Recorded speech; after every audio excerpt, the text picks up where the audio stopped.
All right. It is that time of the week. And you know what? This kind of rotating carousel that you've seen the last couple of weeks here on the MCT podcast, where obviously 2 weeks ago it was myself, Michael, and we brought in Craig to fill that third spot while Tade was away. Last week I was deader than a doornail on Friday after my second COVID shot.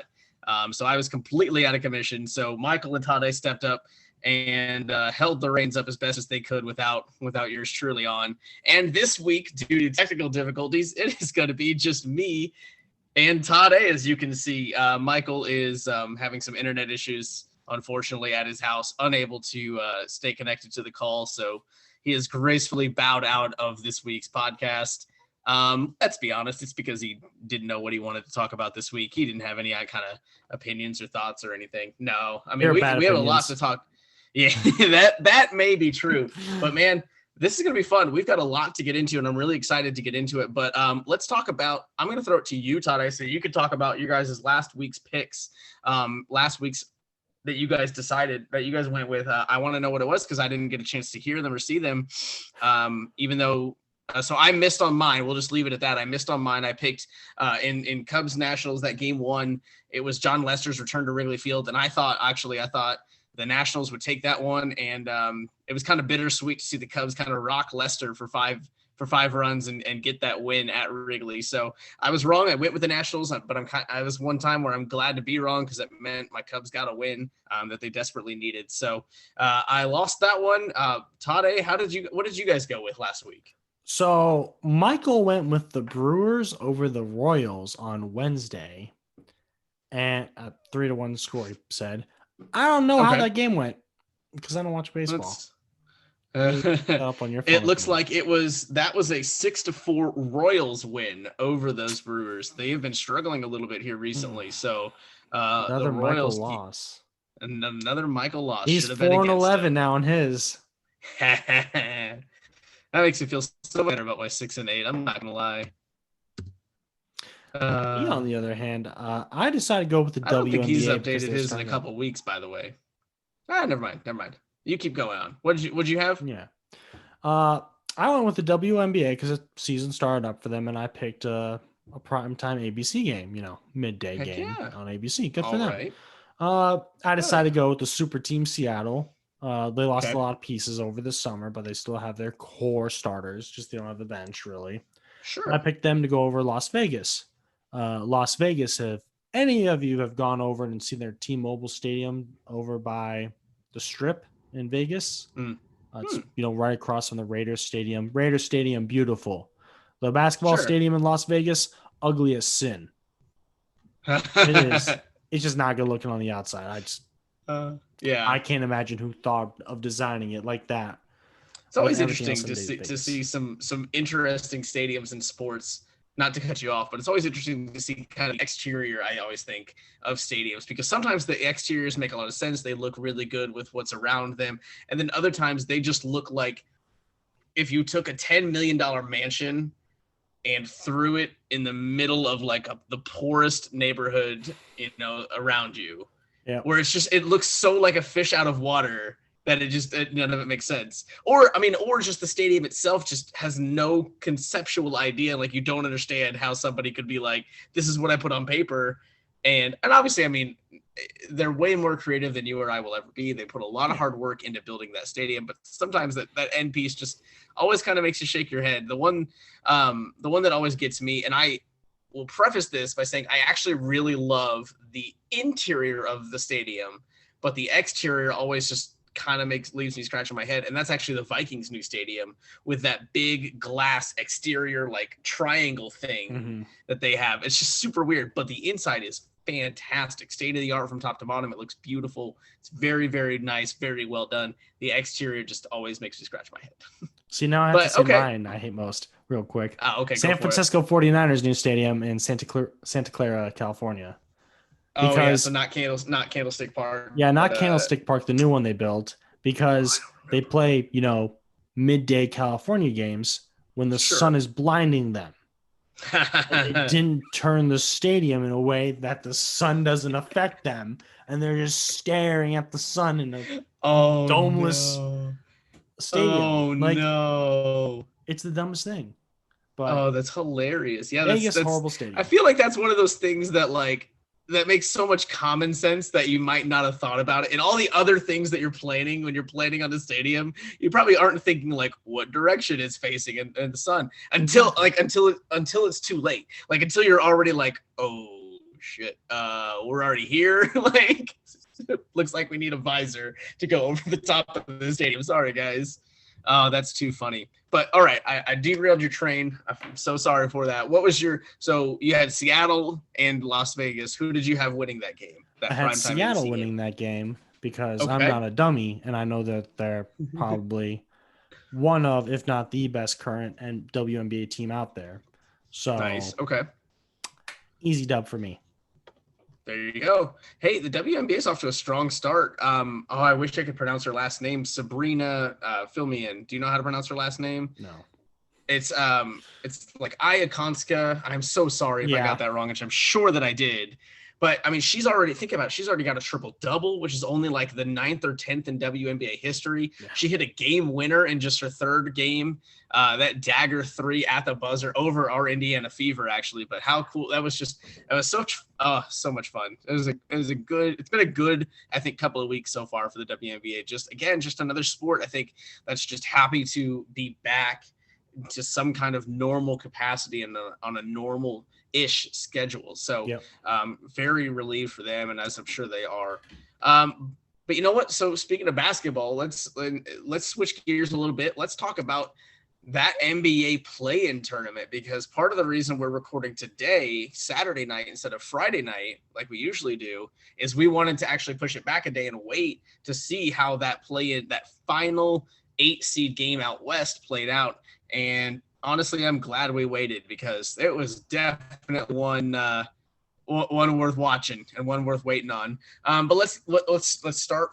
Let's go down the line. Let's start from the top. So the first play-in game actually involved our Pacers. It was Pacers and Charlotte, where they just came out and could not miss. They just absolutely ran a train over Charlotte. Charlotte looked slow to adjust, looked slow on the defensive end. Not really, just miscommunications abound. And then they were just chucking threes and playing hero ball. And by the time they knew it, they were down 24 at half. They were down 30 after 3. And the Pacers never trailed in that game. They let it wire to wire and put on one of their best games of the season in a time they needed it to keep their season alive. So they eliminate Charlotte in that 9-10 matchup of the play-in game. And then on the other end, we had right after that, we had the 7-8 matchup, and that was the Washington Wizards and Boston Celtics, with the Celtics prevailing in that one to secure that number 7 seed. How it worked out in the play-in. I know we were all kind of a little confused as to exactly how this play-in would go and how it all shook out. Who wins? How do you win? How do you advance? What do you have to do? So basically the way it works in both conferences is the 7 seed. So when the season ended, the 7 seed and the 8 seed played each other. The winner of that game got the 7 seed and was done.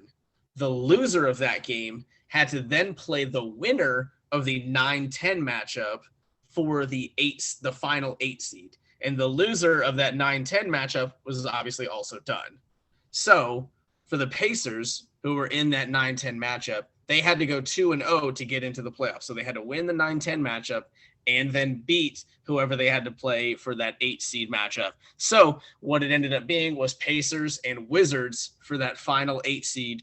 And as badly as the Pacers crushed the Hornets, that's exactly what the Wizards did for the Pacers. Thankfully, they put the Pacers as painlessly and quickly out of their misery as they could. And, they didn't let them hang around.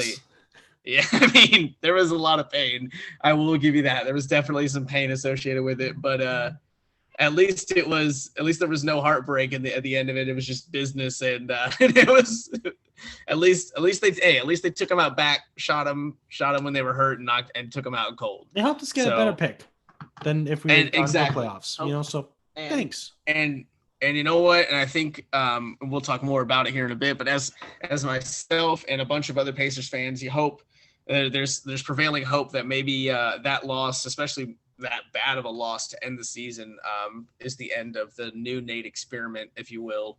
After that bombshell Bleacher Report came out about a month ago. So we'll see. We'll talk about that more. But then in the West was a really great play-in as well. We had Memphis and San Antonio at the 9-10 spot. Memphis wins that one, knocks San Antonio out. They get a chance to take that 8 seed. And then their 7-8 matchup. You don't get any more star-powered matchup in a one-off game in a 7-8 matchup than the Lakers with LeBron James and Anthony Davis going up against the 8 seed Golden State Warriors with Steph Curry and Draymond Green. I mean, if you're the NBA, right, and you're trying to sell this play-in tournament, how happy are you when this is what fell into your hands? I mean, could you imagine? There's no better matchup for an elimination, non-elimination game than Lakers Warriors. I mean, Adam Silver had to be drooling for 48 hours once that actually came to fruition, right? It was 6 million viewers for that game. Yeah, I saw that. Averaged the entire game, 6 million viewers. Like, that's a high rated game then. Like that's especially finals level almost. Yeah. Well, especially now when you're talking about the numbers being lower because in part because of streaming and you know, and people watching it other ways and illegal ways and not necessarily even watching it live and just following it, you know, doing all these things. So to have 6 million viewers tuned into, I assume it was ESPN, I think, if I remember right. Yeah. It's pretty crazy to think about. Yeah, it's pretty crazy to think about for a 7-8 matchup. But so in that one, LeBron hits the dagger kind of at the buzzer to send Golden State to that elimination game against the Memphis Grizzlies. The LeBron and the Lakers move on to the 7 seed, and their reward is facing the 2 seed Phoenix Suns. So did you see, Tade? I'm sure you did because it's all about betting. I was going to throw you a bone. Did you see that for the first time in NBA history, a 7 seed opened up as the favorite over the 2 seed because the Lakers are favored over my Phoenix Suns? The betting odds have changed now. The Lakers now not favored to win it, but I mean, who does the NBA want more to win? Oh, I mean, of course, LeBron, who got off on having COVID protocols just wiped out for him, or the Phoenix Suns, who had a goat poop on the desk of the owner or the GM one time. Yeah, from the owner. Wrong. So which organization would we want first? The one with Jeannie Buss, who has basketballs covering her body on Twitter, or the one of an owner who literally fired their GM after the draft, after you drafted a guy? Yeah, I mean, which organization would you want having? So here's the deal too. I think there's storylines abound in that matchup, and I'll go into it in a minute because I'll tie it into our next topic because we'll get there. But yeah, so the rest of the play-in. So the final game of the play-in last night turns out to be Memphis and Golden State fighting for that 8 seed game, or for that 8 seed. And oh my God, how lucky is the NBA to fall into, you know, so you get a LeBron and Steph Curry matchup that comes down to the wire with LeBron hitting a 3 over Steph Curry to steal the win, right? Then you turn around and the next day you get one of your rising superstars in Ja Morant going up against Steph Curry in an actual elimination game, win and you're in, lose and go home.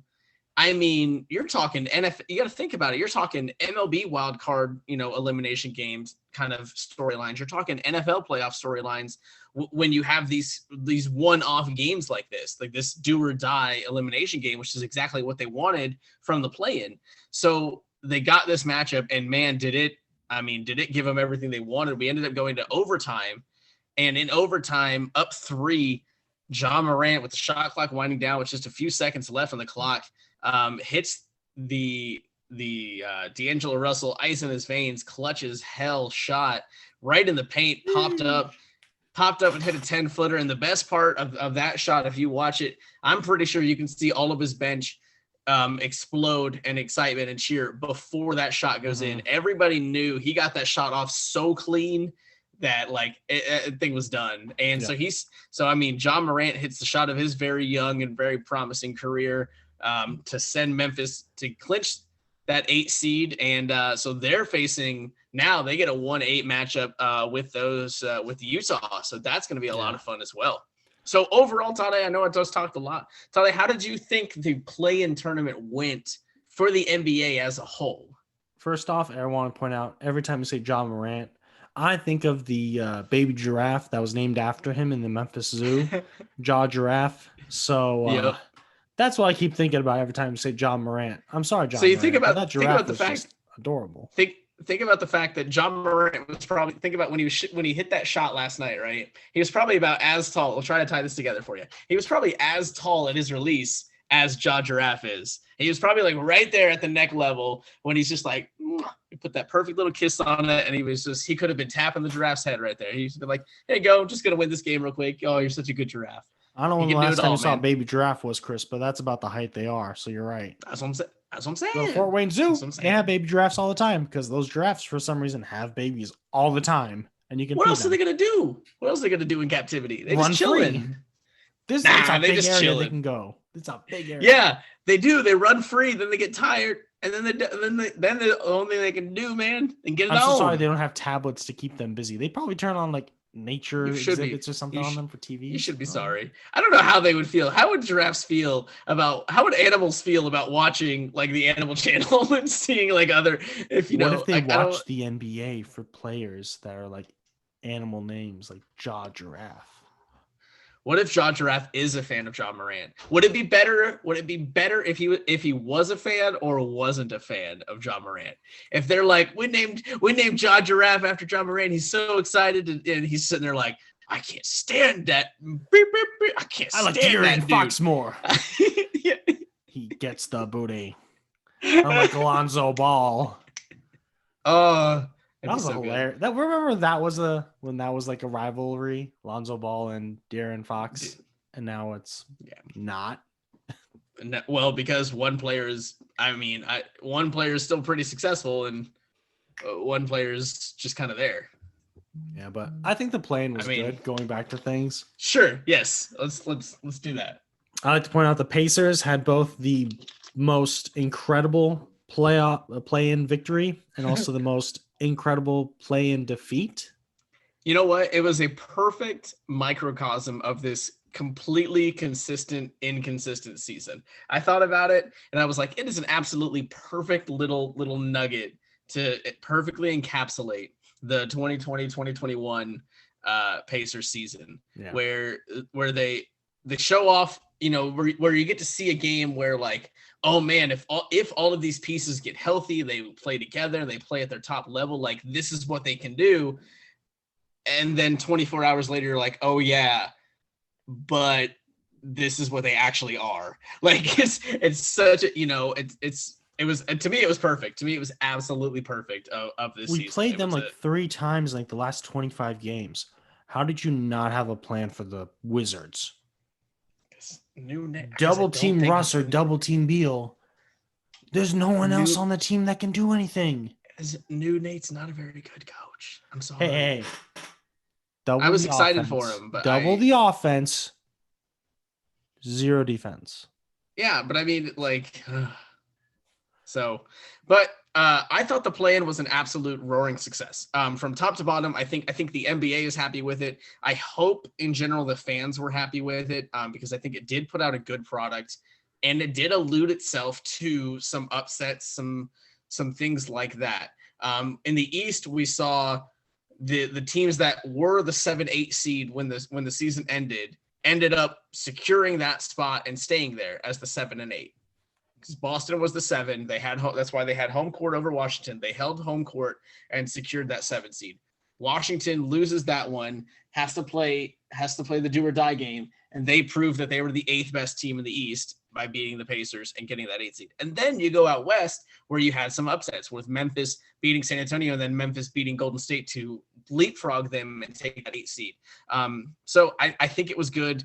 I would be a fan of them keeping it around.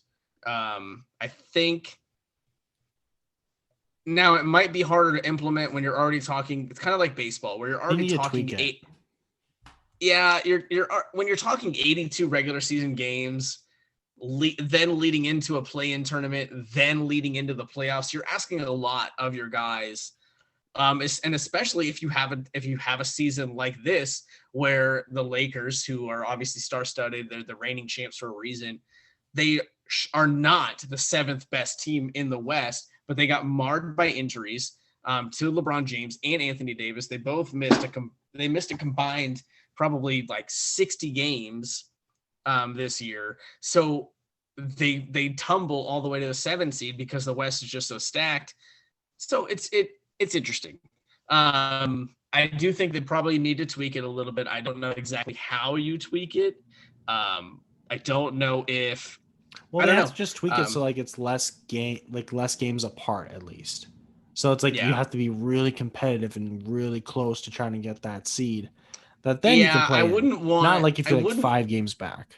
Yeah, I wouldn't want like say that 10 seed ends up like 6 games back of the 8 seed. I don't really want them to be able to win 2 games and leapfrog to that 8 seed, because then that doesn't make any sense. They would still end up 4 games back. I don't know.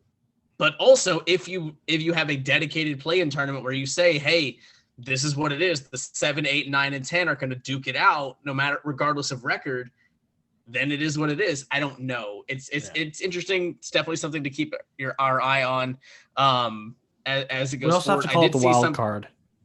Change it from playing to wild card. Yeah, I mean, and something as cosmetic of a tweak as that would make a difference. If you call it a wild card round, then you know what it is going into it. It's harder to argue against it when it's happening. When you're like, look, this is what we all agreed to at the beginning of the season. Sorry, LeBron, This is what it is. And the fans will make it easier because saying play-in is, I don't know the rules for it. Saying wild card, they think, okay, baseball. Okay. Baseball, football. Elimination, do or die. Football has wild card weekend. Yeah, I can see that. And again, that's a little cosmetic tweak. I would even go so far as to say, like, I wouldn't be surprised. It would be nice to kind of cut back from 82 games in the regular season, cut it to 80, and then you just play those last 2 what would be your 81st and 82nd game could be your European games. Whoa. Don't try to cut it to add revenue here, Chris. Yeah, I know. Oh, I know. Because you got to go 82-0. Because then all those records are going to be held by the Warriors. That's true. If you cut some games and you talk winning percentage, I mean, we could get into some hairball situations. Yeah. All right, let's move forward. We got this. So what is the first round matchup, Tade, you are most excited to watch? Especially now, I'm curious because our Pacers aren't in it. So stress-free playoff basketball that we get to watch. So which series caught your eye? The Atlanta Hawks and New York Knicks. Because both teams, beginning of the season, Atlanta was struggling. Yeah. Everyone thought they were going to be done for the season. Then they picked up our Nate. Yep. And then they fired the coach, hired Nate, had a little bit of a turnaround. So they're not the team that they were at the beginning of the season. They're a lot more like the prior year. They're a little bit better. Yeah. Then we have the Knicks, who everyone thought was going to be a joke again this year. Turns out, oh no, they're above 500 this year. So Tom Thibodeau was doing a good job. RJ Barrett's 3 percentage has gone better. Derrick Rose is killing it as on the bench role since they got him in a trade. And then, Julius Randle, my boy, ex-Laker. That's the dude. That's the dude. As Pelican, as great as everybody has been for the Knicks. I mean, obviously the biggest turnaround has been because of Julius Randle. And never forget step up that he has taken. Magic Johnson didn't want him, and so then he went to New Orleans on an 18-year, 2-year deal, which we could have paid him on the Lakers because. Look on the Lakers. Oh, wow. He would be mini Anthony Davis right now. Yeah, I mean, that's true. Not like the Lakers need any more like bench help, because you imagine having yet another all-star level guy, a young guy coming off the bench being that backup power forward. Also, he was the pick right after Marcus Smart too. So like he's a steal. Marcus Smart. Yeah. Julius Randle could have been on the Celtics if they were smart about it. But like Marcus Smart's good for his defense, so it's like not bad. Yeah. Same for sure. I mean, Yes, absolutely. Pretty crazy to think about that. Yeah. The Knicks are, I mean, think about the fact that, so at the beginning of the year, would you have thought the Knicks or the Hawks were a second round playoff team? Because one of them is going to go to the second round. That's the beauty of when they get to when they match up in the first round. One of them wins. One of them has to win. So it's crazy turning on for the Hawks too after drafting Trey and being like, oh, they're garbage rebuild team after their all-star 5 left, and then they only rebuilt. won. I mean, after they drafted him, they didn't win many games his rookie year, and then last year they didn't win a lot of games in the shortened season too. So to have that turnaround for him, that big kind of second to third year jump for him is really nice to see. He's obviously a superstar in the making. I mean, I think he's the closest thing to Steph Curry that we're seeing from the up and comers, that models their game so close to Curry. And can shoot the lights out of the building and catch fire like Steph Curry. So yeah, kind of cool to see him. It'll be fun to watch him in his first postseason action. But let's be honest, they got Nate McMillan at the helm. As great as he was in the regular season, he don't win first round series, guys. So congratulations to the Knicks advancing there kind of by default, getting that first round series win. So they'll advance to the second round there. You got to know what matchup I'm going with, right? I mean, you got to know who have I talked up this season more than any other team. The Dallas Mavericks and the Clippers. That's the one, baby. That's the one. You love Luka too much. I know it. Okay. You know what? We'll talk about that series for one quick second because I want to ask you: are you surprised at all that Dallas won Game 1 today? I want to say Am I surprised they won? Yes. Are you surprised? Okay. I don't think they're the same team as last year. They're not. Well, but like, I'm not surprised. Not because. Well, that's the thing. I'm not surprised that Dallas won, not because of anything Dallas did, but because these are the Clippers. This is the Clippers. This is what they do. They overachieve. I mean, come on, let's be honest. They're almost like our Indianapolis Colts with Peyton Manning. Those years where we'd go 13-3 and then like lose in the divisional round or struggle in the divisional round and then fall short. We're this great regular season team that just for whatever reason it can't sustain the success into the postseason. Now I get it. It's Game 1. It's fine. I am not saying hit the panic button yet. I am just saying when that final score popped up that Dallas won, I was not like, whoa, what the heck happened? I was like, yep, that's about right. So, are you telling me softer than Charmin Paul George can't mentally handle the playoffs again? Oh, no. Who could have possibly seen that coming? It's almost like he was a diva and pushed his way out of Indiana. And let's not go through this all again and say how horrible of a person he is, but I'm not the one who tried to pay for an abortion for your daughter. So the matchup I'm most excited to watch in the first round is out west. It's that 2-7 matchup that we were talking about. The Phoenix Suns and Los Angeles Lakers. Think of all the storylines that you have here. So when you're talking about the Phoenix Suns, you talk about the big three, right? Devin Booker, Chris Paul, DeAndre Ayton. For two of those three, this is their first playoff experience, and it comes at the hands of having to try and take down LeBron James. That's as tall of a task as it could possibly be. But they are well suited to beat this Lakers team. Because first off, they're the second best team by record in the West for a reason. The West was so tough to get through this year. You have to give them respect for ending up just a game behind Utah for that top seed. They've had plenty of signature wins this year, including wins over those Lakers. So they've got the talent. And I think the biggest key there in Phoenix is Chris Paul. As important as Devin Booker is and DeAndre Ayton is, and, there are other pieces. They got Bridges, I almost said DeAndre Ayton again. Well, he's that important. But, they brought in Jay Crowder this year. I mean, all those pieces are important. But the piece that ties it all together and makes this team a scary finals threat is Chris Paul. James Jones. He is that he's that veteran leader. He's that veteran leader that essentially was able to take the ball out of Devin Booker's hands and run the offense through him, which is allowing Devin Booker to slide down to the 2 and just do what he does best and shoot like the superstar that he is. So you take some offensive, and then for an opposing defense, now you can't really double up on Devin Booker because Chris Paul can still hit shots. Chris Paul makes things happen. Not only can he dish it out with the best of them, but he can shoot the ball as well. So you have to respect his offensive shot. So you can't double. It's a beautiful situation of pick your poison, where if you double up on Booker, Chris Paul, and DeAndre Ayton and others can make you pay. If you try to double up on Chris Paul to get the ball out of his hands, guess what? You're hoping somebody can keep up with Devin Booker, and that dude is as clutch as it comes. He can hit game winners. He puts up 40, 50, 60. He's put up 70 before. I mean, this guy can absolutely play at a superstar level in just his, I think, third or fourth year in the league now. So, I mean, I really think Phoenix is a dangerous team.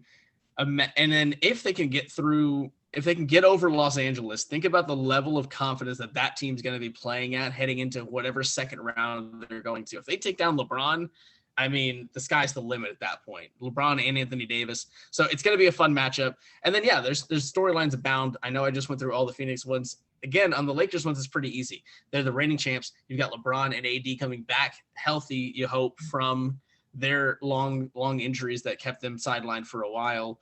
I know LeBron just had the run-in with the COVID protocols. It's very not surprising, but also interesting to see that, like, oh, he's just, you know what, we deemed it wasn't that bad. So even though he was with NBA ambassador Drake, it's fine. He's obviously an employee of the NBA too, so it's sure. It's cool. So it's cool. Nobody is surprised that he is not going to be, held out of games or anything like that. I mean, if he just took the vaccine, this wouldn't be an issue too. They would be like, you have the vaccine, you're good. But oh wait, he didn't. So, him and Dennis Schroeder.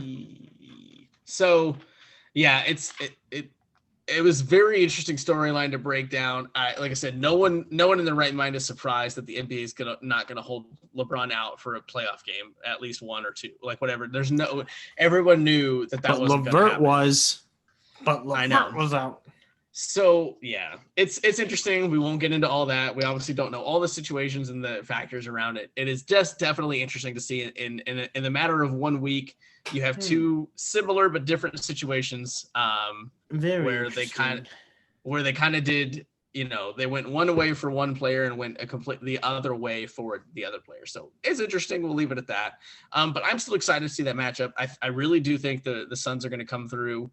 No, I don't think it's going to be in 4 or 5 games. I think it's going to take at least 6 because LeBron is LeBron, AD is AD. Those guys are good enough to win you games from that you probably shouldn't win.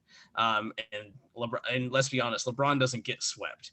It just doesn't happen. Who's your backup center for Phoenix? Yeah, it's a great question. I could not tell you right now. Give me 2 seconds.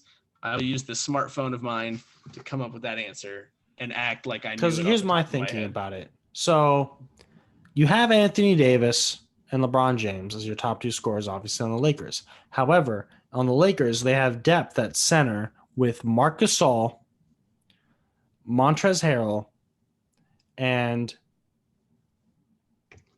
guy who dated Janet McCurdy, Andre Drummond. That's the guy. So 3 centers there. One of them is bad for defense, Montrezl Harrell. One of them is great for defense, Marc Gasol, and one of them sucks, Andre Drummond. I think Marc Gasol will match up good with Ayton because he's been rested a lot recently, so he's fresh for the playoffs. And so I think that leaves Anthony Davis open enough to score. Okay. Obviously they throw in Drummond to be like a little bit more defense if they play big. Because it's Frank Vogel. He's a very, I don't want to say classic, but he's a defensive. Yeah. He's a defensive-minded coach for sure. Yeah.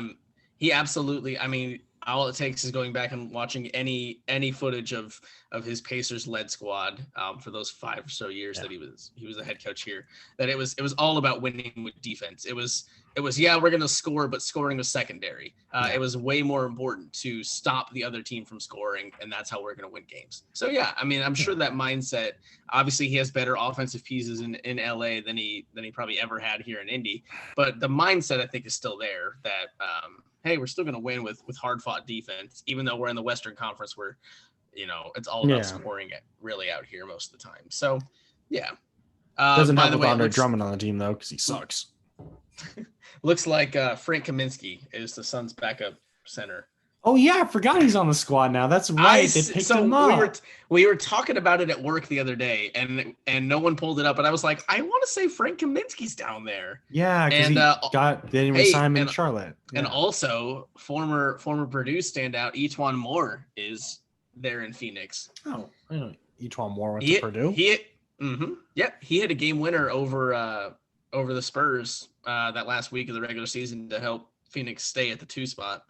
E'Twaun Moore is definitely one of those players that just goes around in the league. You know their name, but they're never on one team forever. But I mean, listen to this. They've got some pieces. They've got Mikal Bridges, like I said. They got Javon Carter, Torrey Craig, Jay Crowder, Cam Johnson, Frank Kaminsky, E'Twaun Moore, Cameron Payne, Dario Saric.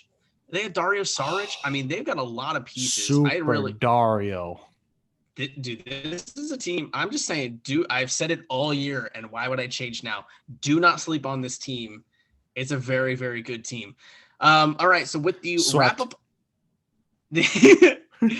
with the wrap up of the NBA regular season and the play-in, I think it's time to do some awards picks. Tade, how you feeling about some awards picks?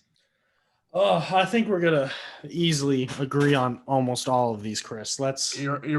You're probably right. We'll start with the big one. We'll start with the most valuable player, MVP. I'm really sad that Michael's not here for this episode, by the way. Yeah. Because I'm not gonna lie, I wanted to take a couple shots at him. So the MVP has 3. The 3 finalists are Steph Curry. Ooh, Michael was right there, even though he's not even in the playoffs. Joel Embiid. Yep. Who didn't play, over 50 games. And then Nikola Jokic. Yep. And so I think like you said, we're gonna agree on the MVP because it's who we said earlier when we picked these. I think it's Jokic all the way. I think if anybody else really even gets a vote, it's because they're trying to find a way to not give it to Jokic for whatever reason or another. This season, the most valuable player on the court at any time was Nikola Jokic. I mean, that dude played out of his mind. He took it to another level, and he has been so much fun to watch for a handful of years now. I really hope the league does it right and gives him the MVP this year. He's the most deserving of that award this season. I mean, to take that Denver team, I know they picked up Aaron Gordon at the deadline, which ended up being huge with Jamal Murray going down, but to still be able to lead that team to a successful regular season when your battering mate like that goes down. I mean, that's heartbreaking when you're part of a 1-2 punch and your guy's not there anymore for the rest of the season because of injury. I mean, that's a demoralizing thing when your expectations for this season are as high as Denver's were, to have that kind of taken out from underneath you. Like, we've seen it before across sports where that can kind of break a team down that, should have risen up above it or you would like to see it. Sometimes it doesn't allow them to. You lose that spark, that player, that energy. That team's just not the same. But all the credit in the world to Denver and Jokic for keeping their heads above water, staying strong, and putting together a great regular season. And they're still a scary team there out west in the playoffs as well. So don't overlook them either. But yeah, my MVP far and away is Jokic, and I think yours is too, Tade. Michael, if he was here, would probably still try to talk us into Chef Curry. But you know what? It's funny. If Golden State had an MVP type player, I think they would have won one of their 2 elimination games, right? They would have found a way to beat the Lakers to get that 7 seed, or to beat Memphis and get that 8 seed. But unfortunately, they don't have that MVP type guy, right? So if they did, if Curry was that guy, probably would have found a way to win those games. Andrew Wiggins should have gone off. Shame on him for not even trying. Shout out, Michael. Mr. Glad you're not here to ruin this great talk that we're on. So we'll move on to Rookie of the Year, which will be another one that I kind of wish Michael was here for. So this one will have a little bit of debate, probably. This is a really good one. I'm intrigued to see how this one plays out. Obviously, if you go by media attention and who's on your highlight reel day in and day out, and don't get me wrong, he had a great rookie season and he led a young up and coming team farther than I think a lot of people expected him to even get to. And of course, I'm talking about LaMelo Ball and those Charlotte Hornets. He had a great season. He really, really did. All the credit to Michael. He picked him as his rookie of the year when we kicked off the season. And he was on the LaMelo Ball train from the start. So I give him a lot of credit. He had a great rookie year, and he very well may win rookie of the year. If it were me, I would pick Anthony Edwards. In part because I don't want Michael to be right, but also realistically, I think he had just as good of a year. He caught on he caught fire later in this season to kind of close that gap. So it just kind of depends on what you value. Especially when you're looking at something like rookie of the year, where it's not MVP, where you're like, well, this guy didn't lead my team to a championship level, regular season and high expectations. Yeah, but he was still rookie of the year is a different kind of spectrum that you're looking at. So I can see both. I mean, it's going to be, I think, one of those two.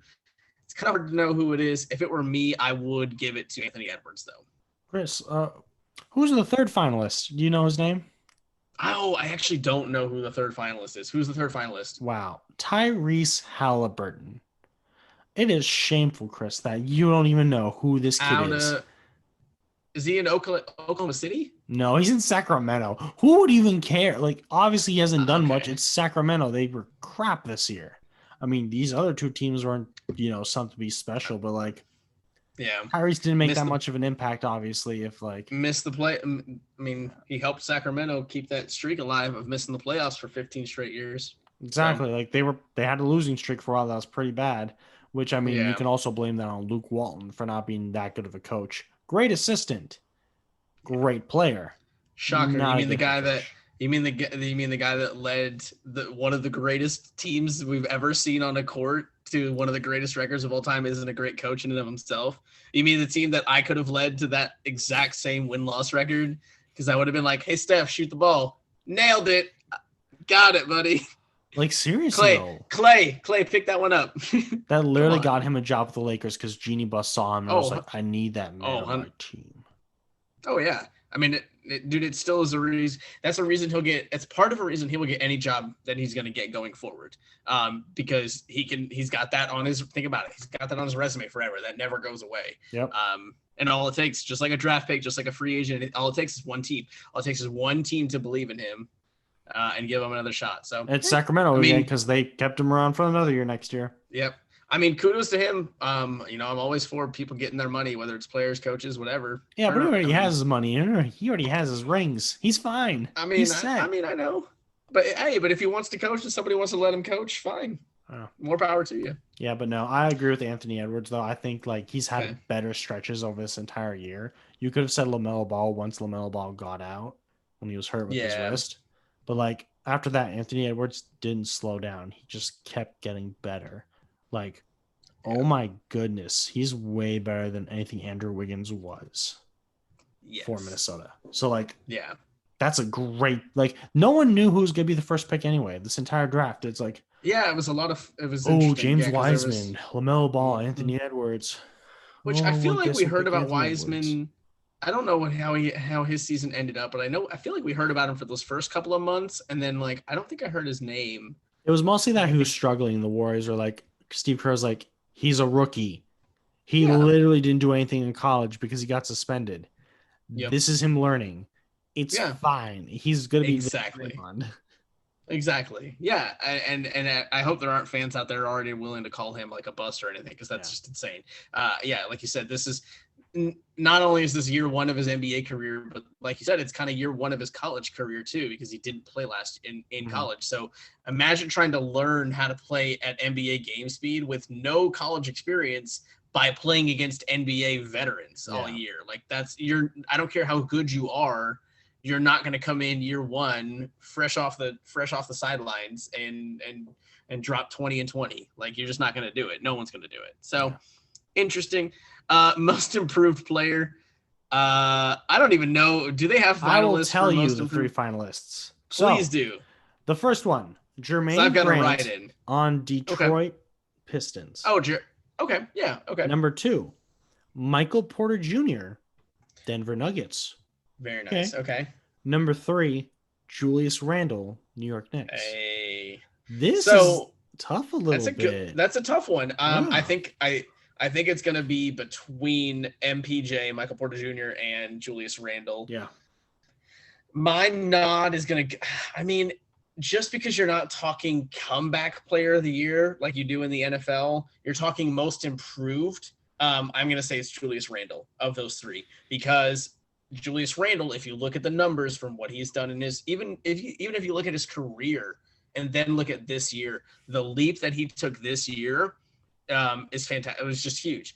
It's Victor Oladipo's first year in Indiana, where every number across the board went up, not by 1 or 2, but by 5 or 6. I mean, it's a big leap up in categories, numbers across the board. And I mean, I think to be a part of the first Knicks team to get back to the playoffs and with a winning record and the 4 seed, I think he's got the storylines behind him as well to kind of win that award. But I have a write-in for the most improved player, and I'm gonna give it to O'Shea Brissett of the Indiana Pacers, because I just want to shout at him, because that dude can ball. That dude can absolutely ball. I am so excited. Yes, I was watching him in the Charlotte play-in game, and I mean, that dude looked like a 10-year NBA vet with just some of the plays he was making and the hustle that he had. I am so excited, so glad they signed him already. I can see why they signed him already to a 3-year deal for low money, I'm sure.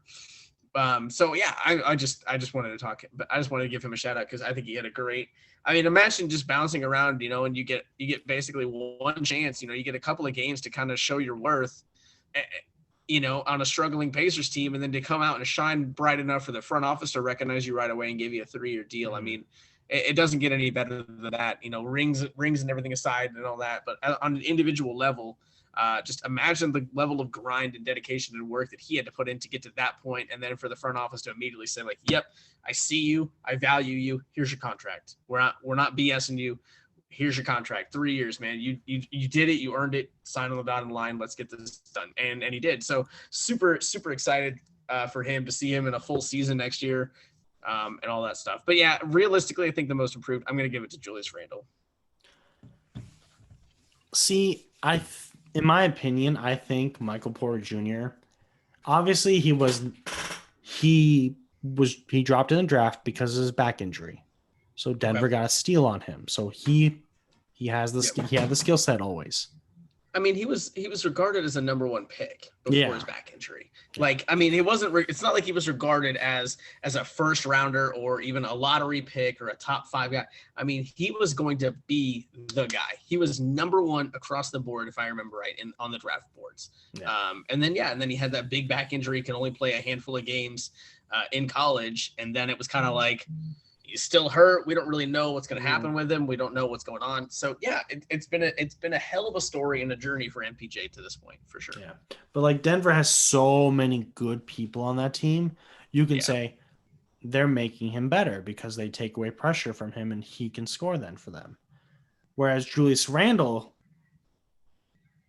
that team's kind of trash, and he's obviously working extra to lift them up.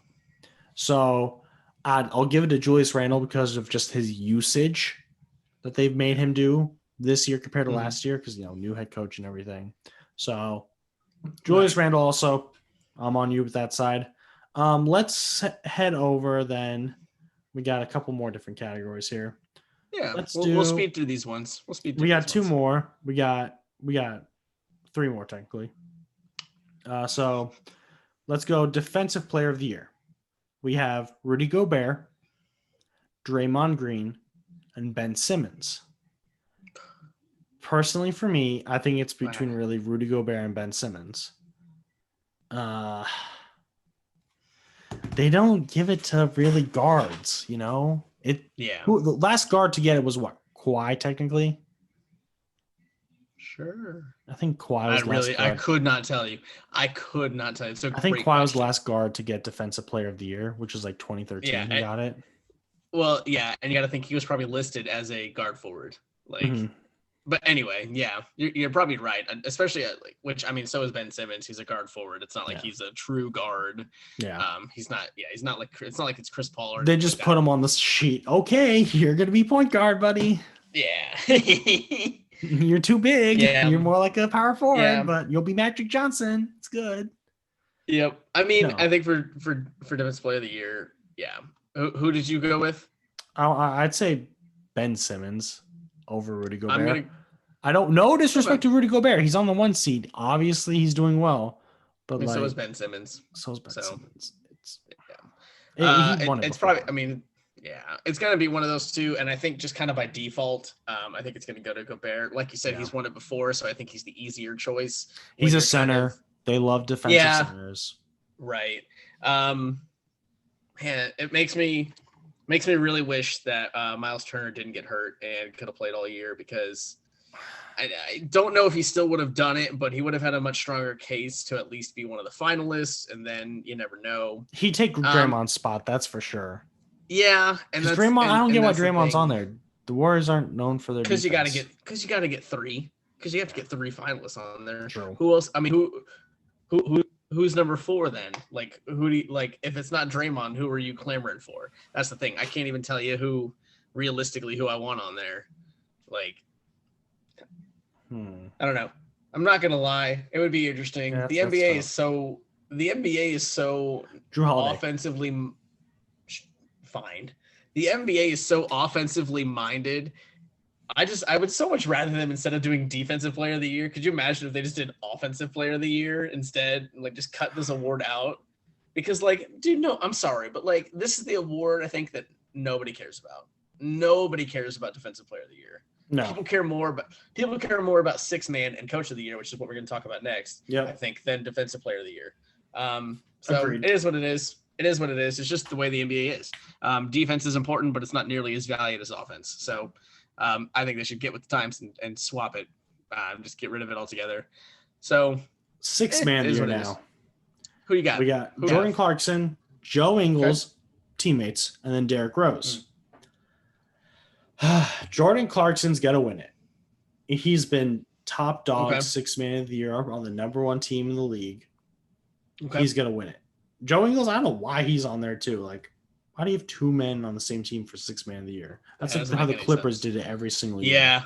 Yeah, with Lou Williams and who was else his was name? there? He won it every single year. What was his name? It was. I mean, Lou Williams is the one that won it like 7 times. No, there was another guy that won it like more than Lou Williams. I can picture him too. I can't remember his name for the life of me. I'm just gonna look it up. Because Lou Williams won it a couple times, because all Lou Williams does is score on the bench. But there was a guy before him that did the same thing. Yep, I cannot tell. I'm telling you, I can picture him right now. But yeah, I think it would be really cool. I mean, you're probably right. Jordan Clarkson's probably going to win it, but I think it would be really cool if Derrick Rose won it. Because again, I think he has been. I mean, I think obviously Julius Randle is the biggest reason the Knicks have had success. Jamal Crawford. That's the one. Yep, you're right. Yep. So it's always a Clippers player too. Wow. Yep. Pretty much. 1, 2, 3, 4, 5. 5 times out of the past 1, 2, 3, 4, 5, 6. 5 out of the past 6 years was a Clippers player. But no championships in that span, huh? Interesting.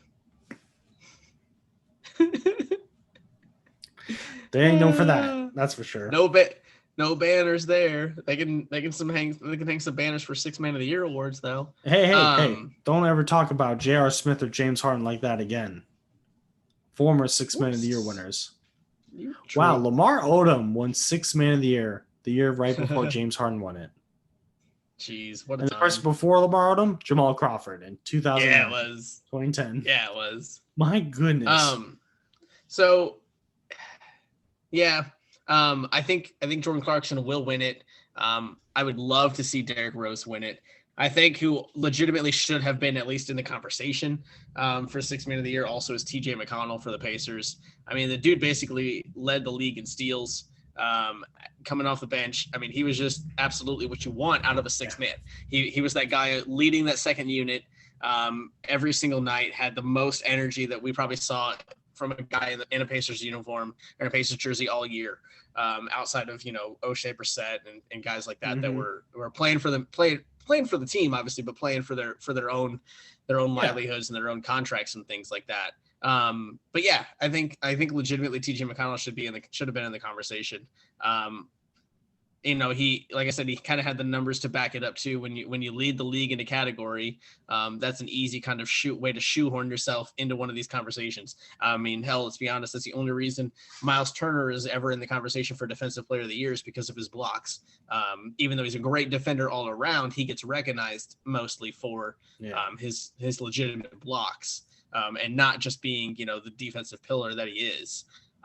But it is what it is. It'll be interesting to see. It'll probably, like you said, be Jordan Clarkson. I would love to see Derrick Rose win it because how cool would it be to see a guy resurrect his career the way he has and culminate it in Sixth Man of the Year award for the Knicks. So to go from being the youngest guy to ever win an MVP in Chicago back in 2010 to then go through the multiple injuries that he went through, go through the hardships, come back, have his kind of resurrection in Minnesota, and then wind up, going through Detroit, and then now falling back with Tom Thibodeau in the Knicks, winning Sixth Man would kind of be a nice little full circle moment for him. So that'd be really cool.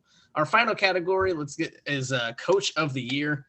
My pick, easy money, Monty Williams. What he's done for the Phoenix Suns this year and in that resurrection has been nothing short of miraculous. I know they were a good, solid young team last year, but the leap that they made from not being in the playoffs at all last year to coming all the way to the number 2 seed now, no one had a bigger regular season improvement from last year to this year than the Phoenix Suns. So easily, I think that's where the Coach of the Year should go. Done. So Coach of the Year candidates are Quinn Snyder, Tom Thibodeau, and Monty Williams. I'm going to go with Quinn Snyder just because they have the number 1 record in the league. Yeah. No one really saw this coming from Utah of all teams. That's true. I will give you that. That is very true. I'll give it to Utah on this one. Okay.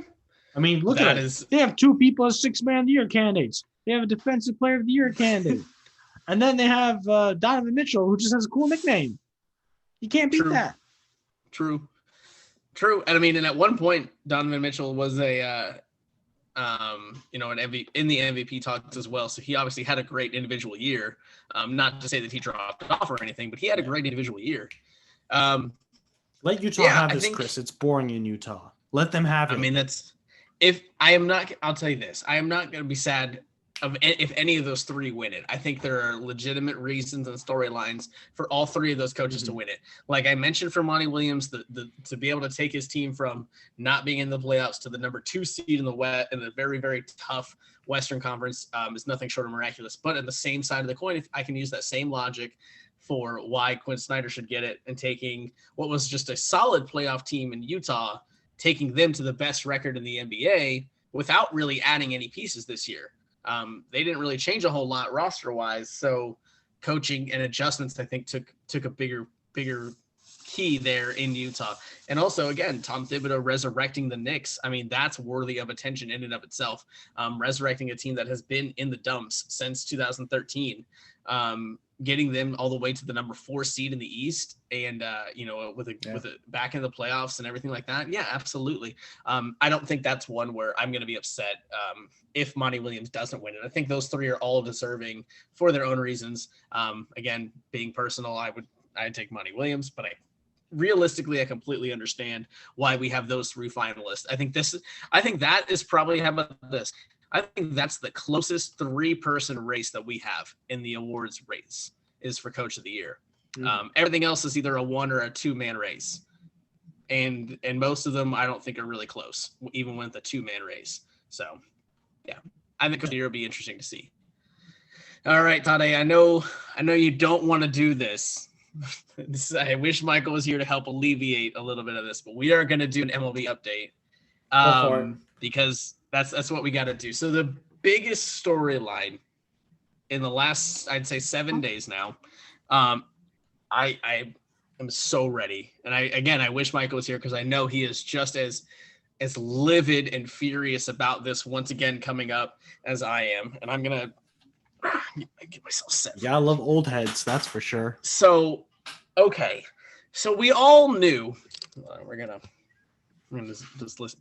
We all knew that when the White Sox, who have one of the youngest, most exciting, most outspoken core players, I mean, guys that want to get in your face and play the game with some NBA style, NFL style antics and love and energy for the game, when they make the decision, I'm sorry, not they, when the owner overrides everybody else, refuses to listen to anybody else because all he wants to do is bring Tony La Russa in because 30 years ago he messed up and didn't hire him when he had the chance 30 years ago. So he wants to make it right now by bringing in Tony La Russa to manage this team. We knew, everybody with a brain knew that it was water and oil and they do not mix, and who knows how long it's going to take before he basically loses that clubhouse. Well, today is Saturday, May 22nd. It took till halfway through May. So whoever had the bet down, whoever won their office pool, that by mid-May he would lose that locker room, go cash in because you nailed it. Because he's already lost that locker room. So, okay, here's the situation. The White Sox are playing the Twins. Mm-hmm. It's the 8th inning. They're up. The White Sox are up 15-4 at this point. They're up 11 runs. The game is essentially over. The Twins, doing what most teams do now in blowouts, to save a bullpen arm for the next day. They put a position player on the mound and say, just try to get us some outs, bud. Position player goes up there and faces Yermin Mercedes, one of the White Sox young, exciting prospects, basically their rookie catcher, who started off the season, fun fact, 8 for 8, broke the MLB record for starting a career off with 8 consecutive hits in his first 8 plate appearances. Nice. So, yeah, guy knows how to swing a stick. So Yerman's up there facing a positional player. Position player gets behind him, 3 balls to no strikes. So basically, he's got to throw him a strike or he walks him. He throws this meatball, 60-mile-an-hour, underhand softball-looking ball. And, I mean, everybody in the stadium can see Yerman's eyes light up, and he just unloads on this ball 3-0, hits it 420 to dead center, hits a home run. No big deal. Now the score is 16-4 instead of 15-4. It doesn't matter in the grand scheme of things. So he hits a home run. He hits a home run on a 3-0 count. His teammates are excited. Everyone's having a good time. The Twins don't even really care. They have already thrown in the white flag at this point. They put a positional player out there on the mound. They don't care. It's very key to understand this. This is not the same situation we had last year with Fernando Tatis when he was up when the Padres were up 8 runs on the Rangers in the 8th inning, and Tatis faced a 3-0 count and crushed it off of an actual bullpen arm. He crushed a home run on a 3-0 count, crushed a grand slam, and the Rangers got all in their panties and pissed off. And he shouldn't be swinging at 3-0 up 8 runs. Oh, don't throw him a meatball. So anyways, this is basically the exact opposite situation with the same result. The Twins really didn't care. The only person that had an issue with White Sox catcher Yermin Mercedes hitting a home run for his team to give his team a bigger lead was White Sox manager Tony La Russa. This guy goes to the post-game press conference that night and says, that's not how we play baseball.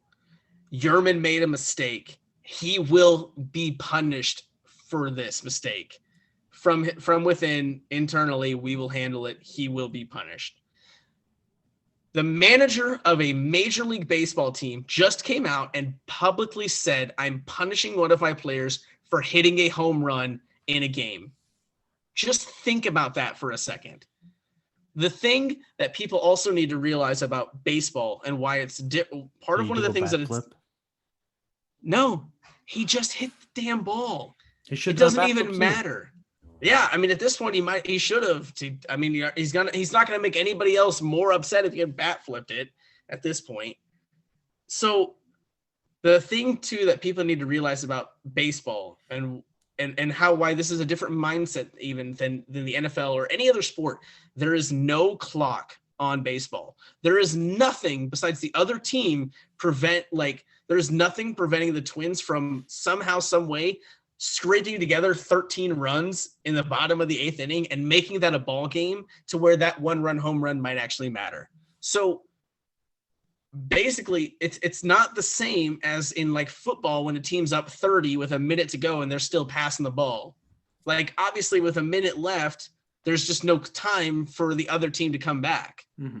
But in baseball, even though they only have a certain number of outs left, like maybe it's an inning or two, they can still do it. There's nothing clockwise preventing them from doing that. They have the ability to potentially string together that many runs. And that's not like we haven't seen big innings like that before. Hell, my Cubs last night blew open the game against the Cardinals by scoring 8 runs in the 8th. When that inning started, they were only up 2 runs. It was a 4-2 game, and they tacked on 8 runs to make it a 12-2 game and end up winning it big.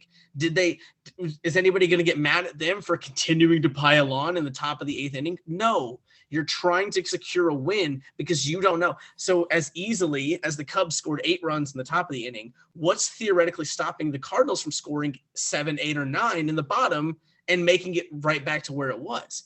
There's no way of knowing in baseball how a game is going to turn out. You need every single run you can get at every point for the team for the win.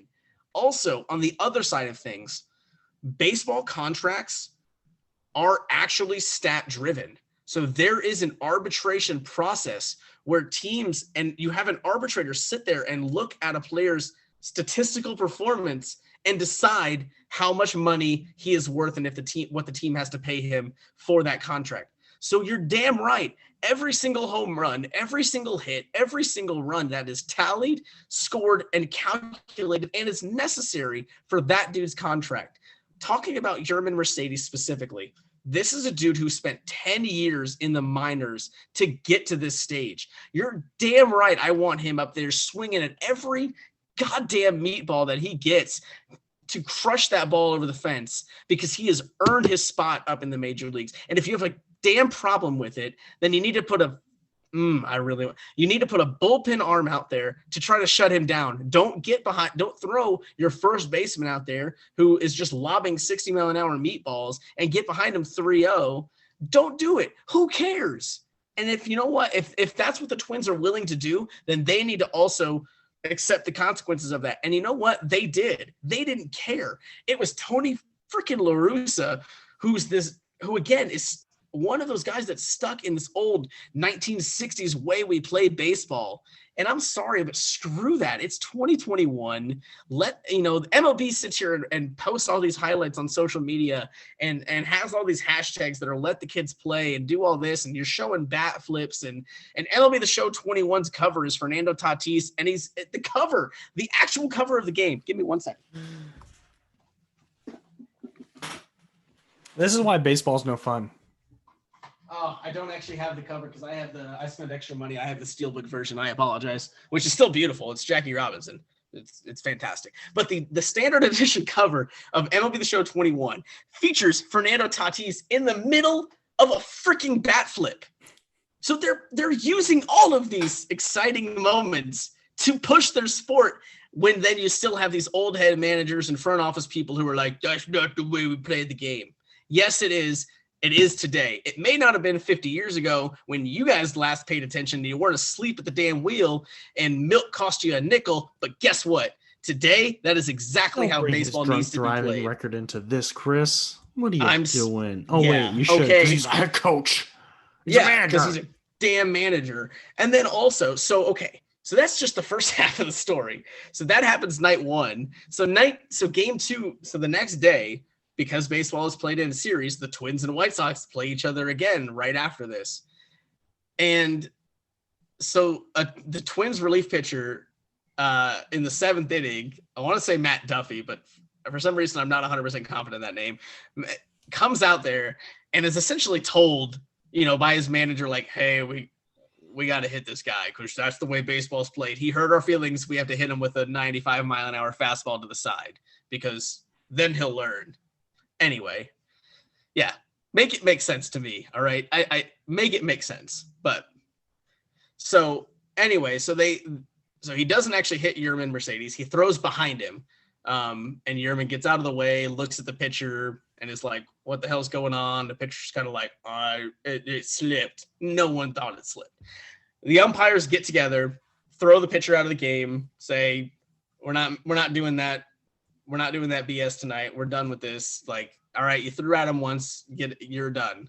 Threw him out of the game and moved on. And then, to make matters worse, after that game, Tony La Russa, again, the White Sox manager, gets on another post-game press conference, gets asked about all of this again, of course, and is talking about it, and comes out and says, "I didn't have a problem with the way the Twins handled it because it's not like they threw it at his head." So he comes out advocating for his own players to get hit by baseballs for hitting a home run in a game. I don't understand. It makes absolutely no sense. There is no logic behind any of this outside of these unwritten rules. And you know what? If we're supposed to follow unwritten rules, write them down, put them in the rule book, and make them actual rules. They're unwritten for a reason, because everybody in their damn mind knows if you were to put something like that in a rule book, everyone would look at you like you're freaking stupid. Like you have no idea what we're talking about. The rule is you're not allowed to pimp a home run if you're up 8 runs and 3-0 count. No, play the damn game.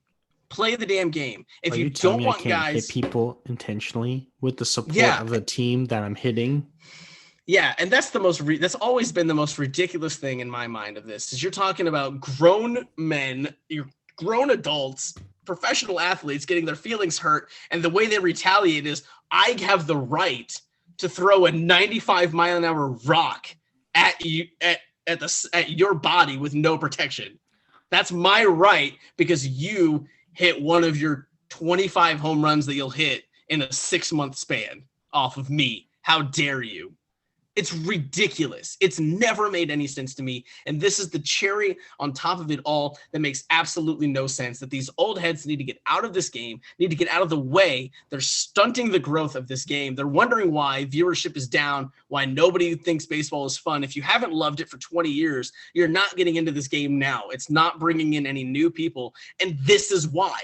This is exactly why. Because you continually make the game as boring as possible. And anytime you have an exciting player, have an exciting moment, and try to get the crowd, get his team into it, make a highlight, make it fun, he gets hit, it gets shut down, it becomes this controversy that we talk about for 2 or 3 days and then move on until the next one. And it's so asinine and ass backwards, and it's just it's harmful to the game. And you're gonna have all these guys sitting there wondering what happened to our game and why nobody likes it. Well, because you and all your 85-year-old friends kept it the way you had it for the last 50 years, and nobody likes it. So congratulations, Tony La Russa and the like. You are continually making this game worse for everybody involved except for yourselves, and it's beyond ridiculous to watch it happen time and time and time again. If you have a problem with that, I have one solution for you. It's get the hell out of here and let the kids play for real. I am done with this. This is beyond ridiculous to have. Again, just imagine in any other context, in any other sport, a manager of a team advocate for hitting or harming his own player by another team because of him doing his job. Bob Knight would approve. That guy's job, like I said, Yerman Mercedes' job every time out on the field, on the diamond, at the dish, at the plate, every time out, his job is to take that wooden stick, hit the ball as far as he can, and help his team win games. And he's getting punished internally for doing exactly that. I don't care that they were up 13 runs. The Twins obviously didn't care that they were down 13 runs. They threw a positional player out there to save a bullpen arm. They saved just a bullpen arm, Chris. It's important. if a team has the right to save a bullpen arm and play that strategic mindset of, hey, we don't want to burn this guy today in a big loss when we need him tomorrow in a potentially closer game. If a team has a right to do that, which I fully am fine with, I have no problem with that. They also need to be aware of the consequences of, oh my God, you're telling me this position player can't pitch? You're telling me he might give up some shots and some hits and some runs and some home runs? Oh no, it's going to happen. And like I said, the thing that irks me the most about this one specifically is the fact that it's not actually the opposing team coming out and saying we were upset with what Yerman did, swinging at a 3-0 count off of our positional guy. There's no reason to do that. It was the fact that it was his own manager who's supposed to – part of his job is to defend his players, pretty much right or wrong, outside of anything, off the field, legal stuff wise, like anything in the realm of baseball, like he is supposed to defend his guys. He is supposed to come out there and say, nope, what we did was right. You're asking a drunk man to do that. No, the funny thing is I'm not, because frankly, I, just like everybody else with a brain, is smart enough to have already seen this coming a mile away when he got the damn job. Matt, we talked about it with Matt on our preview. We said the White Sox will go basically as far as La Russa will let them go, or they will actually win in spite of La Russa. And honestly, I think that's what they have been doing. So the funniest thing about this Yerman Mercedes experience situation, if you will, is all of his teammates have come out and publicly been like, the game wasn't over. You do you, big man. Keep swinging away. We've got your back. So now it's again, this is exactly what we thought would happen when they signed him. It's now all of a sudden the players versus Tony La Russa. Mm-hmm. And guess what? I mean, I hope for the sake of the White Sox and for the sake of baseball that the players win this fight against Tony La Russa, that the players wake up management and and things change. I don't know if it will happen. We'll see. But yeah, I mean, it went as far. And then again, Tony La Russa has tripled down, quadrupled down on these comments. So Lance Lynn comes out and says, hey, all those unwritten rules go out the window when the opposing team throws in a positional player. Like at that point, we're just trying to get the game done. Swing away, don't swing away. I do not care. We're just trying to get the game done without hurting somebody at that point. Like he just said, that's all he says. He's like, screw it. And Tony La Russa comes out then and is like, well, Lance Lynn, that's funny coming from him because there's a reason, he has a locker and I have an office. What are you talking about? Are you trying to big time Lance Lynn? One of your own players, one of your own starting pitchers. You're trying to big time him? And guess what? The only reason you have that office is to lead those guys with just the lockers. It's not like you're better than them. You need them. Actually, especially with this team, in this situation, he needs them a lot more than they need him. They can absolutely player those manage players themselves. Make more than him also. So it's just like, yeah, lockers, and it's not close. And it's not close. So yeah, who's paying who here? That one was really mind-boggling for him to try to be like, I know what I'm going to do. I'm going to show up Lance Lynn by saying, I have an office and you just have a locker.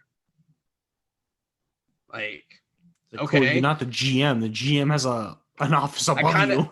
I kind of also wanted Lance Lynn to retaliate with that one. If he was real petty and be like, well, I also have, a clean arrest record and you don't. Like, are we just shooting shots back here? I mean, what's the point of doing this? Like, it's mind boggling. It's a horrible mindset. And it's unfortunately not surprising coming from the old heads of baseball in Tony La Russa. It's not surprising at all, but it is still just as infuriating because it needs to be called out. It needs to stop.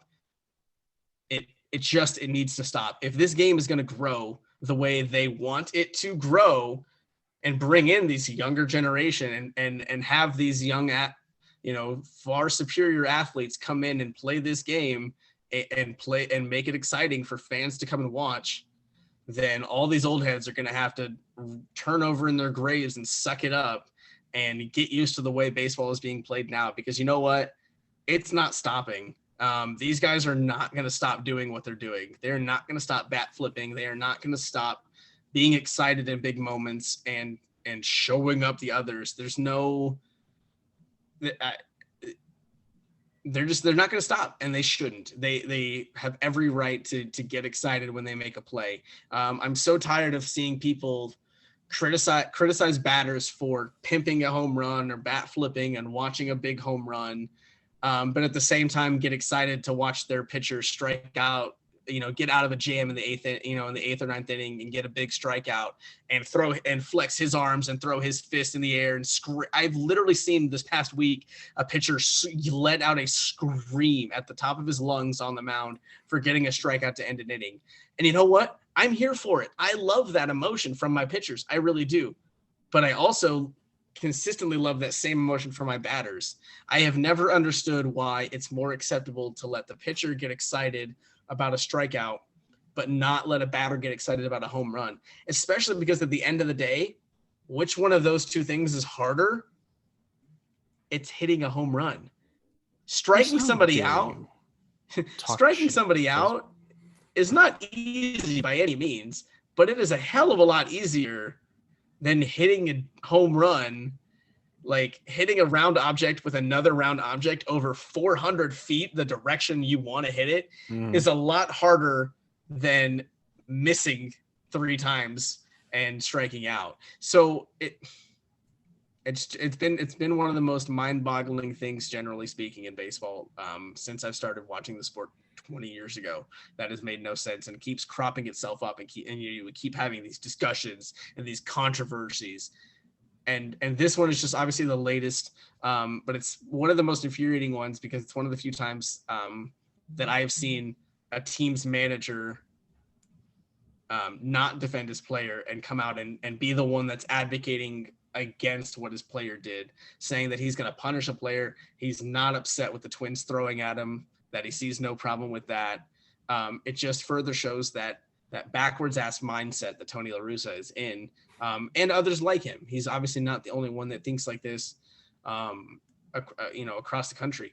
And it's dangerous thinking to the sport of baseball because it only does harm. It does no good to keep it that way. And I'm so tired of talking about the gamemanship and the sportsmanship, and they got to play the way to respect their opponent, because you're telling me not hitting a home run on a 3-0 count off positional player, you don't do that because it's disrespectful to the opponent. But at the same time, how is it respectful to you when they're throwing a positional player out there who has never pitched in his life and throwing up 50-mile-an-hour curveballs that are just barely getting to the plate? How is that respecting your opponent? That doesn't show me respect. That's actually, I would say that's disrespectful, because now you feel like you don't have to play the game against me anymore because you're now trying to play the mercy rule and get done. If we're really going that far, and I don't have a problem with positional players pitching, I'm just saying, where's the consistency? You're talking about how it's unfair and it's disrespectful to hit a home run off that guy, but it's also the unwritten rules just don't make sense at all because they're unwritten, and that's why they're unwritten, because they do.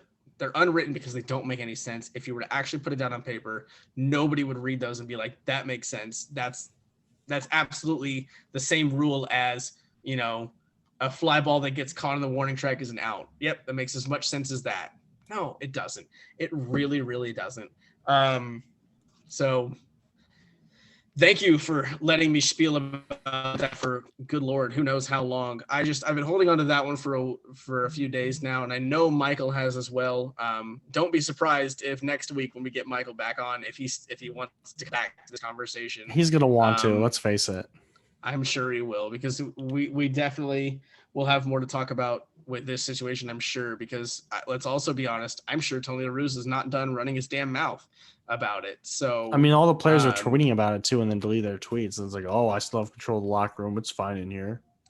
Yeah. So it's definitely a volatile situation to watch. But like I said at the beginning, nobody is surprised that Tony La Russa feels this way and that his players feel the opposite way. Everybody saw this coming a mile away when they signed. It's oil and water, and it was only a matter of time before the two sides started butting heads. And this is a pretty big one right off the bat. I mean, we could be one and done with these things where don't be surprised if the players keep kind of protesting and speaking out about this, that if it gets too hot to handle and Chicago decides to make a move. The biggest thing too to keep an eye on is, in spite of all of this, Chicago is playing great baseball. They're leading the Central. They're playing great baseball without two of their biggest stars too. Eloy Jimenez, who's been out sidelined since the beginning of the year, and they lost Luis Robert a couple weeks ago he's going to be out for an extended period of time, tearing his hip basically. They're definitely a team to watch, and now for a lot of reasons. So, it sucks. This team should be a lot of fun to watch. Even as a Cubs fan, like, the White Sox are a really, really, really, really, really good team. I picked them to win the American League. In fact, this year, they are a really, really, really good they're winning it right now. So yeah, they're a really great, young, exciting team to watch. I just hope Tony La Russa gets out of their way, because he's doing a lot more harm than good for a team that has very high expectations for this year and beyond. So I hope for their sake that truthfully, I hope they pretty much rip the Band-Aid off and decide to move on from Tony La Russa. Do I think it'll actually happen kind of soon? I don't. The owner was so stuck in his ways in basically plugging his ears to everybody talking to him and saying, nope, this is my guy, la la la la la, I want this guy, and going and getting this guy, that I would be kind of shocked if they decided to actually unplug his ears, listen to his players, listen to the fans, listen to people, and admit he was wrong and move on. I doubt it, especially with them winning baseball. It makes it that much tougher to move on from your manager when you're winning games. Now, if they go on a big, long stretch of losing and there's more infighting and you have bigger problems, that might be a big enough fire for them to make a move. But honestly, as long as they're winning, as unfortunately as it is, I don't see it happening. Basically, to kind of wrap up the rest of our MLB update, because I know it was just a big long one about that, which was obviously the biggest story, at least to me, in the last week. We've got a lot of exciting baseball being played around the league. Shohei Ohtani and Ronald Acuna Jr. are just going back and forth for the home run lead. I think I saw earlier today Acuna took the lead back with his 15th blast already this season. So we have just some incredible baseball being played across the board.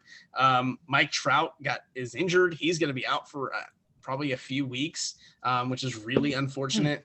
Obviously for the Angels, but also for the sport of baseball, because he's obviously far and away the best player out there. Yeah. Chris Bryant, man, playing at an MVP level, basically either leading or tied for the lead, or tied for second place in the National League with extra base hits.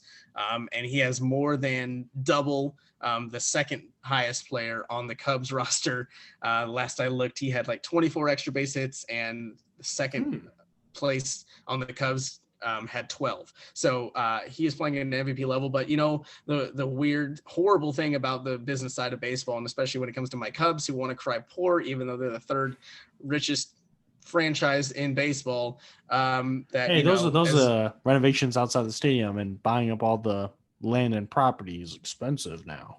That's baseball. It is expensive, but it is expensive, but it's like you and I pooling money together to spend $10.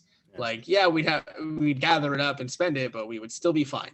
That's exactly what the Ricketts family is. They are not poor by any stretch of the imagination. They absolutely have the funds to pay Chris Bryant. They should pay Chris Bryant. They should extend him. They should have extended him this offseason already. Same thing with Anthony Rizzo. But the fact that they're not talking to either of them really is frustrating to me as a Cubs fan, because those two guys are. I mean, they were cheap and didn't pay him. They literally kept him in minors, so they didn't pay him a lot for his rookie. I know. To get him. Well, the funny thing is they were cheap in 2015 and kept him in the minors to get that extended service time, which gets them one more control over Chris Bryant, which that extra year that they got is this year that they're now using to not extend him. They're using it just to hold him hostage basically at this point. And the reality is he very well could be traded at the trade deadline. And I would be extremely beyond frustrated and sad with the Cubs organization if they decide to go that route. But we'll save that for hopefully not down the future. Hopefully by this time next week, the news will come out that they extended them and everything is right in Cubby world. So Probably I will hold on to not. that. I will hold on to that delusion until the glass shatters and proves me wrong. But yeah, we've had a really fun start to the MLB season. Had a lot of ups and downs for a lot of teams. But really just realistically, like I'm sure Michael would agree with, it is at the end of the day, it's a nice breath of fresh air to get back to some level of normalcy after our 60 game sprint of a season last year. So that is our quick little update after the Yerman Mercedes big time story. So yeah, a lot of fun things to keep an eye on in the MLB world. Todd, do you have any bets for us this week, bud? I got no bets for us this week. Playoffs of the NBA, it's really just mostly you want to bet on your favorites, like the favorites to win it. Because right now, looking at it, Denver's winning. They were favored to win. So if you're betting just the favorites, I'm assuming you're minimizing your profits at that point, right? Yeah, but you're also not risking it too much because, like, okay. I mean, you're facing the lesser of your opponent. So, like, are you gonna bet on Utah or are you gonna bet on Memphis? So is there an underdog in this first round that you think could win the series that you might be looking at? Atlanta and New York. But the underdog's Atlanta. But everyone's mostly evenly matched for their series. It's like your odds for the series wins right now are all minus like 104 or 102 for the opponent. So like you're not going to double your money either way on who you bet. Okay. But that's just because it's the first round. Right. Well, and I assume those odds will change, but I don't think they'll change dramatically. Yeah, it depends. If they go down like if they're down 2 games or something, then yeah. Sure. Yeah. I mean, I don't know. It was funny. We kind of talked about it, I think, before we started recording. But how crazy is it that I know you said before we started recording that the betting lines have changed since then. But for the first time in NBA history, we actually had a 7 seed open up as a favorite over a 2 seed. And of course, that was out west. That was that Phoenix Suns and Lakers series not because of anything that Phoenix did, but it's just because the Lakers are not your typical 7 seed with a healthy LeBron and a healthy AD. Yeah. So I remember when I saw that, I was like, well, I'm not surprised because, like I said, because LA is not your typical 7 seed. And you do have the simple fact that we don't know what Phoenix is going to look like in the postseason because Devin Booker, DeAndre Ayton, they've never played in the playoffs. So yeah, I can see where, hey, LeBron doesn't lose in the first round, regardless of matchup, regardless of conference that he's in. He doesn't lose in the first round. Phoenix has never been here, essentially. We don't know what they're going to look like. And the playoffs are a completely different beast than the regular season. That's why you wipe the slates clean. Everybody's at 0-0. And some teams have that playoff mentality, that understanding of how to get it done in crunch time when everybody's watching you and the season's on the line and things like that. And other teams, other players, they just don't have that. As we kind of talked about with the Clippers losing game 1, like we've seen this story before with them where, the playoffs come and for whatever reason, it's a totally different game and they're a totally different team. Where Paul George and Kawhi Leonard and those guys, they're not the same that we see in the regular season. So it's interesting. And the playoffs, the NBA playoffs are an absolute grind. They really are. I think they are they're probably the toughest grind in sports because it's them then baseball for like how many games they played in hockey. I mean, yeah, obviously because of number of games. I mean, you can kind of argue one way or the other. Like you can argue football's tougher because you have 0 margin of error. You lose and you're done at whatever stage you are. If you don't have it that day, your entire season's done. It doesn't matter. But I would say, whereas in the NBA, the better team 9 times out of 10 is going to find a way to win 4 out of 7 games. Mm-hmm. They may drop 1 or 2 here, but they'll bounce back and find a way to win 4. That's part of why LeBron never loses in the first round, is that dude wills a way to find a way to win those 4 games. Yeah. He knows exactly what he needs to get done to win 4 games. He's not, selling it all out on game 1, and he doesn't panic if he goes down 1-0 or even 2-0, or if he's down 2-1 or anything like that. He doesn't panic until the series is done. And even when his back is against the wall, that's when he usually plays his best game in those elimination games. I know as a Pacers fan, I know for a fact in elimination games, LeBron is the most terrifying person on the planet, because that dude just, it takes a lot to knock him out, to actually be able to deliver that final blow and knock him out. But yeah, I mean, so with the NBA playoffs, again, there's such a grind because every single round is a best of 7. So it's a totally different mindset of like I said, not panicking when you drop a game or even 2, and being able to corral yourself and your team and get back into the series and come back and win that series or anything like that. But yeah, I mean, it's just such a tough grind in the NBA playoffs. I think it's the toughest grind out there because it's just so long. I mean, the whole playoffs take what, 2 to 3 months when we're at full normalcy and just running a regular 82 game series into a regular playoffs. It's like 2 to 3 months of playoffs, where no other sport gives you that. Football lasts 5 weeks for playoffs from start to finish. And you got to think in football, your number 1 and number 2 seeds, or at least your number 1 seed, gets a bye, and they only have to win. I mean, think about that. Think about the fact that a number 1 seed in football only has to win 3 games to win a championship, whereas in basketball, you have to win 16 games. Baseball's sort of in the middle there because you have, the wild card round is best of 5, or it's best of 3 rather, and then the divisional round is best of 5, and then the championship round and the World Series are finally best of 7. So I like to point baseball, out, it's depending Dame on time right now because Portland was down, but they came back, so it's Dame time. I mean, that dude, and you want to talk about a clutch, like ice in his veins, playoff mentality, dude. That dude right there. If I'm ever, for whatever reason or another, coaching a team against Dame in crunch time, I'm like, look, we're sending 4 dudes on this guy because he is absolutely, bad shot. He is not going to be the one to beat me. I do not care. We will send 3, 4, 5 guys. I'll throw a chair from the sidelines. I don't Paul care George. To make sure. Yeah. I still cannot believe to this day that he was like, it's just a bad shot that went in. Like, come on, dude. Damian Lillard hit Curry shots before Curry was big. Never forget. Yep. Yeah, pretty much.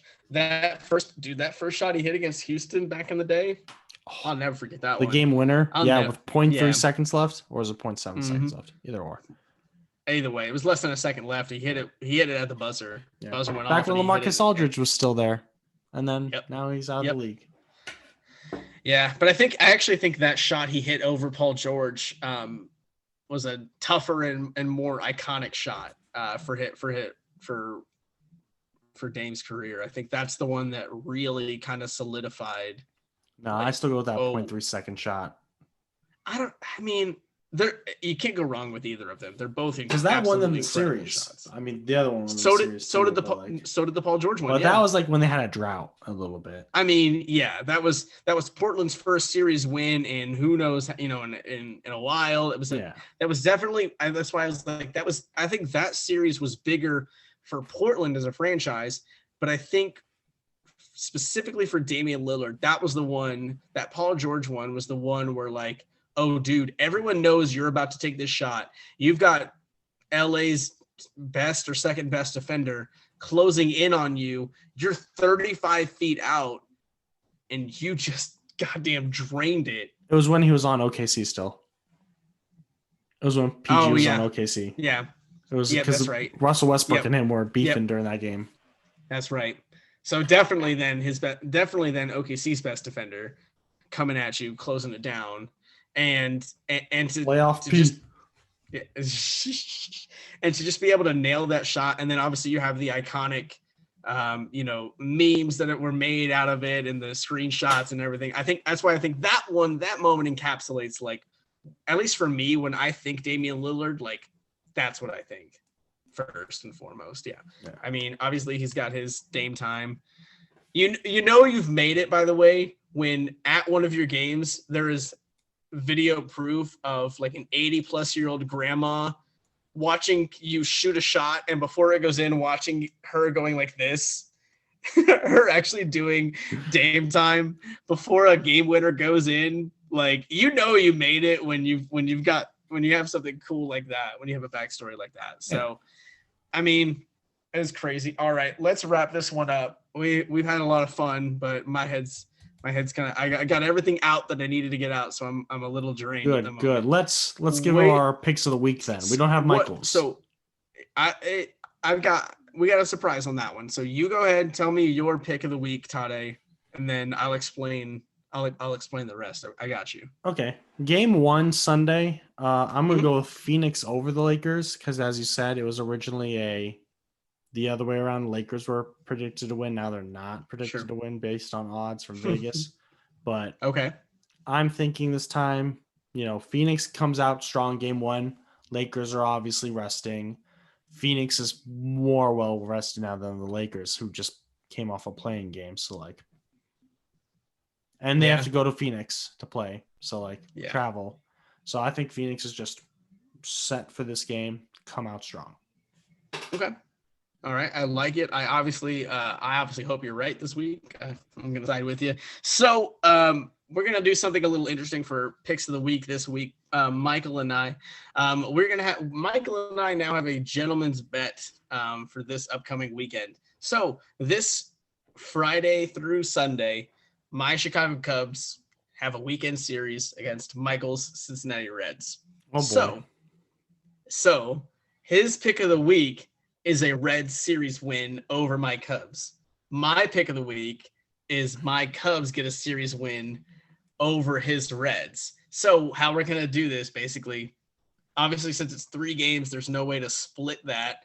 So we don't have to worry about that. Basically, whoever's team wins the series will win our 1 point for the pick of the week, and whoever loses. He wanted to do some extra. So you're going to win. He picked. There you go.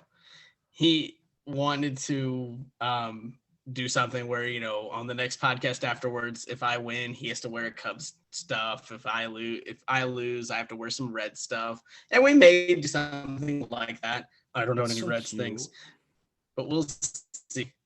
We'll see what we decide. But at least that's going to be our picks of the week, is my Cubs in the weekend series over his Reds. Michael is taking his Reds over my Cubs. So we will see how that one goes. We won't actually be able to update you on that one next week, but we will let you know how that finishes out after the weekend series. Who knows? Maybe if we record on Saturday night, we will know, because if my Cubs take the first 2 of the series, they'll have won the series. We'll be good to go. So you never know, but we will see how it goes. So stay tuned for that one. Tade, I want to thank you for hanging in there for my long baseball spiel. I know that probably wasn't as much fun for you, but I appreciate it. I like crapping on baseball because it's a horrible sport, so it's fine. There you go. As somebody who has loved the sport since I was 4 years old, I agree with you. I completely understand. I do. Brockmeyer was right about it. The show Brockmeyer is just all right about baseball. It says everything wrong with it, and they don't fix it. It's a satire. Yeah. I see. I have genuinely said, I completely understand why somebody who has not watched this sport, grow it since they were growing up and don't have those special memories tied to the sport that can't go away regardless of how MLB is today. If you don't have that kind of background to it, I completely understand why this sport isn't attractive to you. Why it's not fun to watch, especially if you're already invested into the NFL and the NBA, which are just way more exciting on a game-to-game, a day-to-day basis. You have so much more emotion and excitement and star power and stuff going on and whatnot. Whereas baseball, every time you think they're turning a corner and letting the kids play and having some fun, that we still have to somehow fight through a controversial wall and to put another step forward and take 2 steps back. So I get it. I always say, it's to personally, Tade, you'll find this funny. I always say it's the same thing with me and soccer. I don't really like soccer. But I think a lot of it is because I didn't watch it or play it growing up. It's one of the few sports that I didn't attach myself with at a young age. So I just watch the World Cup every 4 years, and that's my soccer. That's my soccer knowledge essentially. So like, 4 years I just don't have. Yeah, I mean, like I just don't have those memories, and those emotions aren't as tied up in it. I'm not as invested in that sport as I am other ones, and that makes it tougher to watch now because, oh my gosh, sometimes it's just, I mean, it's 90 minutes of no score, and yeah. But I mean, baseball gets the same way. A pitcher's duel usually ends 1-0, 2-1, and not a lot of stuff happens in a baseball game. Hell, like my Cubs just lost tonight 2-1 to the Cardinals, and I can give you all the scoring in like 5 seconds. So the Cubs scored off an RBI single in the first. There was an RBI single to tie the game up by the Cardinals in the fifth, and then there was a solo home run in the eighth by the Cardinals to take the lead that they eventually held on and won 2-1. So 3 at-bats all game led to runs, and there were 49 other outs, or 59 outs total in the game. So, I mean, like, you're talking like 60 plate appearances, and 3 of them mattered. 1 out of 20. So, yeah, not very exciting, like, generally speaking. So, oh, well, it is what it is. All right. Well, hopefully we get the whole band back together next week for the first time in what will be a month at that point. So fingers crossed for that one, guys. Thank you for bearing with us. I had a lot of fun with this one. I hope Tade did as well. Because he likes baseball. It's because I love baseball. It's true. It's very true. I was excited. I remember thinking, like, I'm so happy I have a platform, a small platform, mind you, but at least a platform to vent all of this out as all of this story was breaking down. Because I kind of unloaded it on poor Beth the other day, and who does not care a lick about sports in general. And I at least asked her, I was like, listen, do you care if I just kind of tell you about what just happened and what's happening right now? And she was like, go ahead, that's fine. And so I spent 20 minutes just doing pretty much exactly what I did tonight and just unloading on her. So thank you. Shout out Beth for always taking care of me in any way that's needed and listening to me rant about baseball when you just don't give a single an iota you just don't care. I appreciate you. But all right, I appreciate you, the viewer. Appreciate you, Tade. And we appreciate Michael, who I know he wants to be here. He's here in spirit, as we would say. So we will see you guys in whatever capacity we have next week. All right. This has been the MCT podcast. Have a good night.